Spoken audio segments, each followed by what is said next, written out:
Majority of the बच्चों को discovery of electron यानी कि cathode ray experiment by J J Thomson जो है वो समझ में नहीं आता है।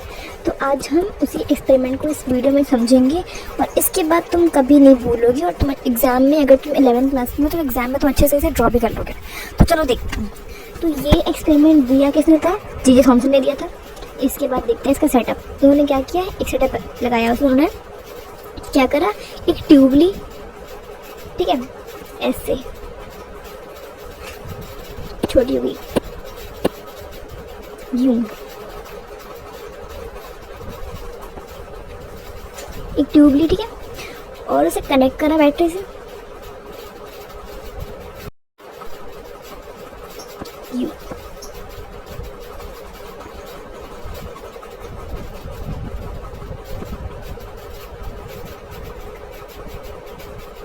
ठीक है, और उन्होंने क्या करा कि जो ये वाला जो पोर्शन था उसका, वो था उसका कैथोड।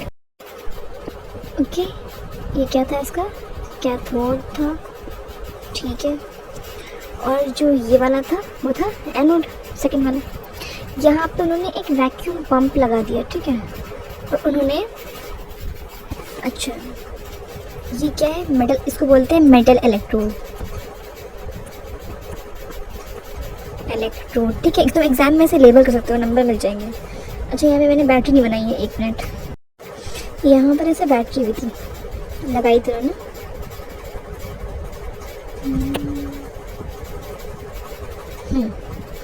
तो ये था negative side, positive side, high voltage, low voltage, ठीक है। अब उन्होंने क्या करा कि ये जो एनोड था यहाँ पर, ये वाला पोर्शन एनोड था और ये वाला क्या था, कैथोड था, ठीक है। इसके अंदर उन्होंने गैस डाल दिए थे, ठीक है। क्या है यहाँ पर, गैस, ओके। अच्छा, यहाँ पर क्या है, एक उन्होंने परफोरेटेड एनोड है, मतलब यहाँ पर, मतलब उसमें छेद है, एनोड जो है तुम्हारा परफोरेटेड है, उसमें छेद है, ठीक है। ये जो मैं बना रही हूँ ऑरेंज से, ये क्या है, जिंक सल्फाइड स्क्रीन है, ये फ्लोरेसेंट होता है, तो जिंक सल्फाइड स्क्रीन है। और इसके एनोड में छेद है, मतलब हम यहाँ पर बीच बीच में ऐसे छेद कर सकते हैं इसमें, ठीक है। और यहाँ पे पीछे स्क्रीन है, ये क्या है, जिंक सल्फाइड स्क्रीन है, ठीक है। और इसको बोल सकते हैं हम लोग परफोरेटेड एनोड, ठीक है। अब क्या करना है, एनोड है, ठीक है। यहाँ पे लगाया था एक उन्होंने वैक्यूम पंप।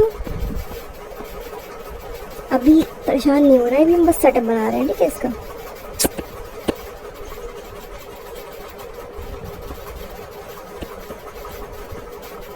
वैक्यूम पंप लगा दिया, ठीक है।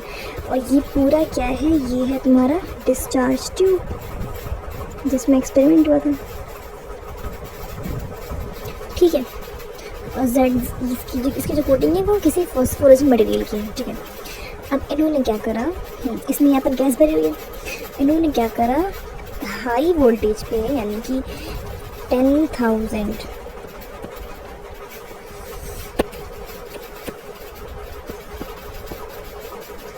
वोल्टेज पे में पास करा, यहाँ से वोल्टेज पास करा। तो क्या हुआ कि यहाँ से कुछ रेस थी, कैथोड की रेस, ये निगेटिव है चार्ज, ठीक है। और ये एनोड जो है वो क्या है, पॉजिटिव है। तो कैथोड की तरफ से कुछ रेस जो है, some rays started moving from cathode to anode. अच्छा, यहाँ इस तरफ रेस आने लगी, which led to flow of current to the discharge tube. अच्छा, इसकी वजह से जब उन्होंने गैस वोल्टेज पास करा तो इसमें इसके डिस्चार्ज, मतलब कि यहाँ से जो करंट आ रहा था वो डिस्चार्ज ट्यूब में फ्लो होने लगा, मतलब इस ट्यूब में करंट फ्लो होने लगा। तो जो पार्टिकल्स, मतलब कि जो यहाँ से जो गैस पास कर रही थी, रेस पास कर रही थी, जो रेस, उससे कि जो मतलब जो अब यहाँ से कुछ तो पास कर रहा है, ये तो पता है कुछ तो पास कर रहा है, लेकिन क्या पास कर रहा है, these particles were invisible and were मतलब visualized by production of glow. अच्छा, कैसे पता लगा था कि यहाँ पर पार्टिकल है? जब यहाँ से रेस जा रही थी तो वो पार्टिकल्स यहाँ पे जाके ग्लो कर रहे थे, मतलब जब जब वहाँ से एक पार्टिकल टकरा रहा था तो वहाँ पे ग्लो हो रहा था, ठीक है। जिंक सल्फाइड स्ट्रीम पे वो ग्लो कर रही थी, ठीक है। तो उससे पता लगा कि वहाँ पे कुछ पार्टिकल्स जाके टकरा रहे हैं तो वो ग्लो कर रहे हैं, ओके। तो ये रेज जो है वो कैथोड से निकल रही थी, मतलब कि यहाँ से निकल रही थी, एनोड की तरफ जा रही थी, इसीलिए इन्हें क्या नाम दे दिया, इसीलिए इन्हें नाम दे दिया कैथोड रेज, ठीक है। बिकॉज रेज originated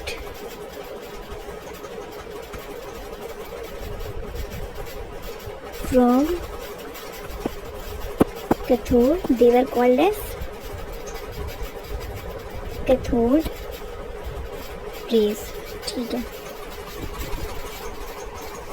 तो समझ में, देखो फिर से देखते हैं, फिर से देखते हैं। उन्होंने क्या करा, ये सेटअप उन्होंने कर लिया, इसके बाद इस पर उन्होंने हाई वोल्टेज पास करा, इस पर हाई वोल्टेज जब पास करा, वोल्टेज लगाया हाई, तो जो करंट जो फ्लो हुआ वो करंट इस डिस्चार्ज ट्यूब के थ्रू फ्लो हुआ। इसका मतलब क्या हुआ, इसका मतलब ये हुआ कि यहाँ से कुछ तो जा रहा है इधर, तो कैथोड से रेज निकल के जा रही थी एनोड की तरफ, और जब वो रेज जा रही थी तो जिंक सल्फाइड स्क्रीन पे ग्लो आ रहा था, मतलब कि वो कुछ ना कुछ पार्टिकल जैसा कुछ जा रहा था। तो वो पार्टिकल तो इनविजिबल थे, लेकिन वो पता कैसे चल रहे थे, जब यहाँ पर जो ग्लो हो रहा था उस पर, ठीक है। परफोरेटेड एनोड मैं बताती हूँ, ये अच्छा परफोरेशन यहाँ पे नहीं है आपकी, ये नहीं है परफोरेशन, ठीक है। ये तो ग्लो ये जो आ रहे थे पार्टिकल्स जो थे, जो इनविजिबल पार्टिकल्स थे, ये वो हैं। मैंने आपको बना के दिखाया है, बट ये इनविजिबल थे। एनोड परफोरेट कैसे होगा वो दिखाती हूँ। मान लो ये तुम्हारा एनोड है, ठीक है, ये पूरा तुम्हारा एनोड है, ये एनोड है, ठीक है।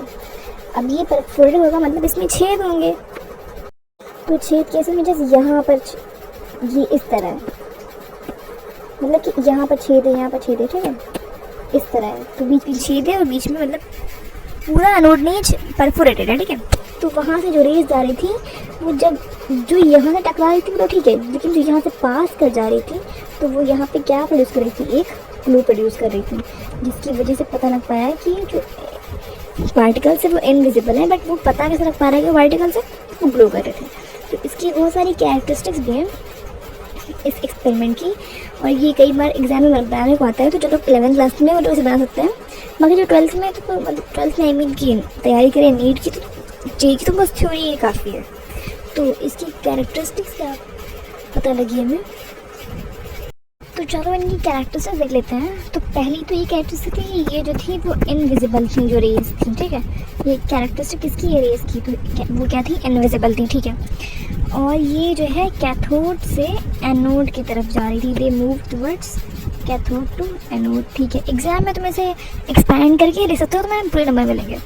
अच्छा, एक और क्या थी कि in absence of any electric field और magnetic field these rays travel in straight line. अच्छा, अगर तुम इलेक्ट्रिक फील्ड या मैग्नेटिक फील्ड नहीं लगा रहे हो तो इनके एब्सेंस में क्या कर रही थी, rays moved in straight line,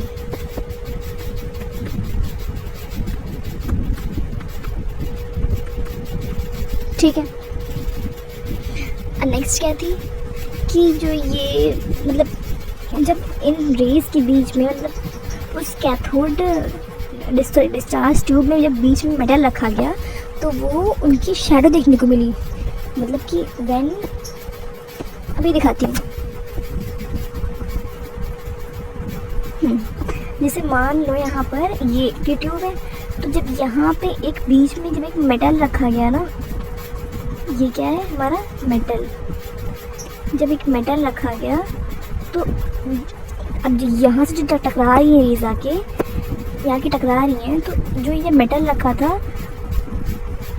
तो यहाँ पर उसकी शैडो बन रही थी मेटल की, तो ये ऑब्जर्व किया गया। तो इसको भी हम लिख सकते हैं कैरेक्टरिस्टिक में इसकी कि व्हेन मेटल वाज प्लेस्ड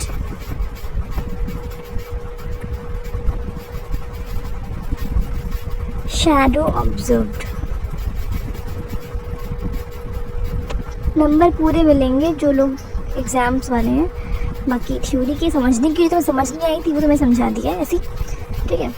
और एक और लास्ट कैरेक्टरिस्टिक थी एक्स्ट्रा है थोड़ी सी, मतलब कि इन सबसे हटके कि जो ये रेस थी, जो ये रोटेट कर रही थी, ये रेस रोटेट कर रही थी जैसे क्या रोटेट करता है पिन व्हील की तरह। वो देखा है जो बच्चे स्पिनर खेलते हैं, स्पिनर्स जो आजकल आते हैं, इससे जो बच्चे खेलते हैं यूं करके, है ना, तो इसकी तरह वो रेस रोटेट कर रही थी।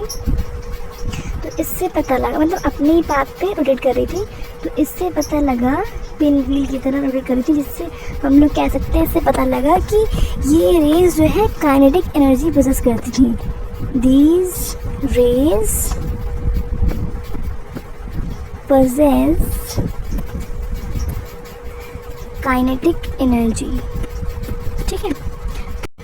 तो अब नेक्स्ट कैरेक्टरिस्टिक देखते हैं, वो क्या है कि जो ये रेस थी, अगर ये ऐसे बनाऊँ मैं इसे, ठीक है, तो अगर यहाँ पर मैग्नेटिक फील्ड जब लगाई गई, इस पे यहाँ पर ऐसे मैग्नेट लगाया गया, ये क्या है मैग्नेट है, मैग्नेट जब मैग्नेट लगाया गया तो देखा गया है कि जो इसकी रेज ऐसे आई थी वो डेविएट कर रही थी इसकी तरफ, ठीक है, डेविएट करने की इसी तरफ। तो कह सकते थे कि these rays show deviation from their path in the presence of magnetic field, which proves that the cathode rays are made up of charged particles।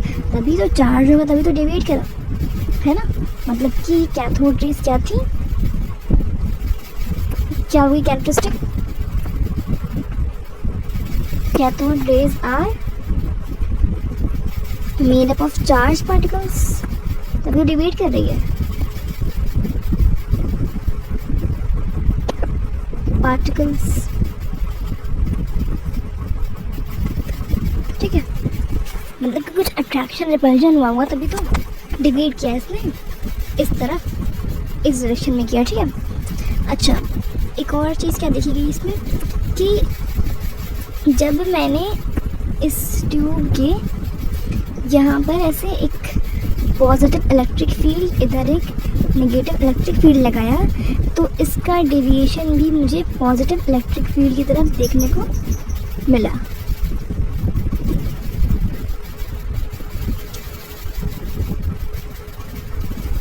ये इलेक्ट्रोड्स है, ठीक है, इलेक्ट्रोड्स, पॉजिटिव इलेक्ट्रोड्स तक देखने को मिला।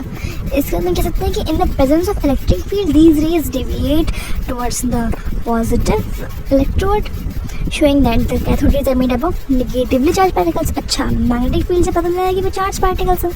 अब इलेक्ट्रिक फील्ड से क्या पता लगा कि ये नेगेटिवली चार्ज पार्टिकल्स है, तभी तो ये पॉजिटिव इलेक्ट्रोड की तरफ जा रही हैं, है ना। तो इससे क्या पता लगा कि इलेक्ट्रिक फील्ड लगाया गया तो पता लगा कि कैथोड रेज जो है हमारी, कैथोड रेज ये क्या है, नेगेटिवली चार्ज्ड पार्टिकल्स, ठीक है।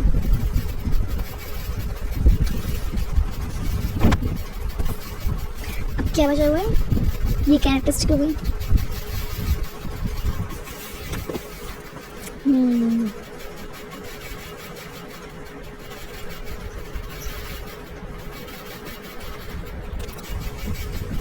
अच्छा, एक डायग्राम है थोड़ा सा एक्स्ट्रा इससे, बट मैं बनवा देती हूँ। ये उन्होंने एक नेगेटिवली चार्ज इलेक्ट्रोड लिया, ये लिया पॉजिटिव, ठीक है।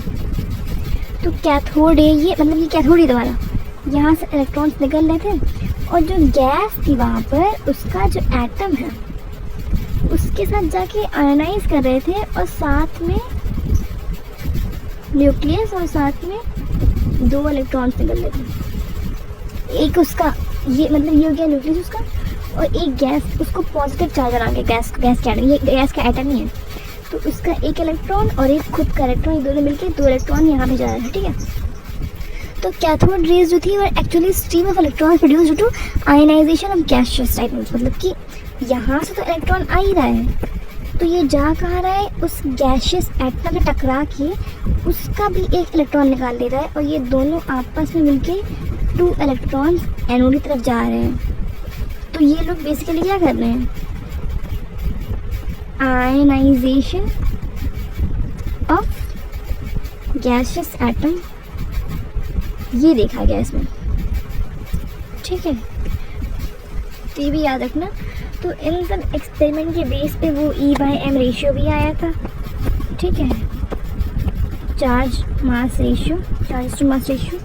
और ये मिलिकन के एक्सपेरिमेंट के बेस पे फिर क्या देखा गया कि चार्ज टू मास रेशियो क्या होता है,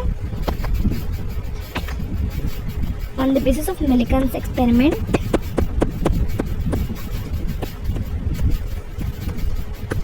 क्या देखा गया कि E/m रेशियो जो होता है किसका, किसी इलेक्ट्रॉन का, वो क्या पाया गया कि वो 1.75 इंटू 10⁻11 कूलम पर kg होता है, ये देखा गया, ठीक है। नहीं, ये मिलिकन नहीं था, ये तो देखा गया। अब मिलिकन ने क्या करा, अब हम वो देखेंगे, ठीक है। Millikan founded charge electron by oil. अच्छा, इन्होंने क्या किया, ऑयल ड्रॉप एक्सपेरिमेंट किया उससे इन्हें क्या पता लगा कि चार्ज होता है इलेक्ट्रॉन पे, चार्ज ऑफ इलेक्ट्रॉन जो होता है वो क्या होता है 1.6 इंटू 10⁻⁻19 कूलम, इन्होंने बताया।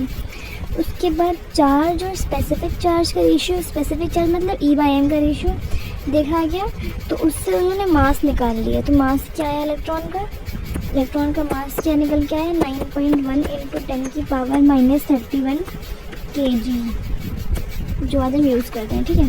तो इस तरह से चीज़ें निकलती गई, और फिर बाद में E/m रेशियो और देखी गई, फिर कंपेयर किया गया। तो ये थी तुम्हारी डिस्कवरी ऑफ इलेक्ट्रॉन, ठीक है। और उसके बाद फिर डिस्कवरी ऑफ प्रोटॉन हुई, जो कि गोल्डस्टीन ने की। तो उसमें कोई दिक्कत है तो तुम मुझे बता देना, मैं तुम्हें वो भी एक्सप्लेन कर दूँगी, ठीक। इसकी तो मुझे रिक्वेस्ट आई थी, मैंने बता दिया मेरे पर। तो तुम्हें और किसी भी टॉपिक में कोई दिक्कत हो, तुम्हें वीडियो चाहिए तो मुझे बोल देना बस, और मैंने अगर सही से ना समझाया हो तो मुझे बता देना, मैं फिर से बना दूँगी video, okay. Thank you so much.